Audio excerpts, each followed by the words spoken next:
शुक्रबार जन्मिएका मानिसमा मात्रै हुन्छन् यी 10 आचरण। तपाईको जन्म कुन बार भएको? आइतबार, सोमबार, मंगलबार, बुधबार, बिहीबार, शुक्रबार, शनिबार। यदि तपाईको जन्म शुक्रबार भएको, यदि तपाईको प्रिय मान्छेको जन्म शुक्रबार भएको, यदि तपाईको खास मान्छेको जन्म शुक्रबार भएको, यदि तपाईको छर छिमेक आफन्त इष्टमित्र नाता गोता कुटुम्बमा कोही मान्छे शुक्रबार जन्मिएको छ भने सबभन्दा पहिला तपाईले जानिराख्नुस् त्यो मान्छे कस्तो हुँदो रहेछ। अनि जानिसकेपछि त्यो मान्छेलाई यो भिडियो पठाइदिनु होला, यो भिडियोको लिंक पठाइदिनु होला।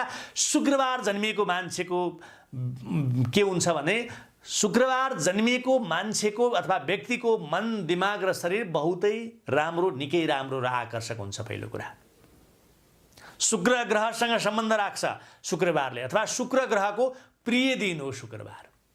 माता लक्ष्मीको पनि प्रियता रहेको दिन हो शुक्रबार।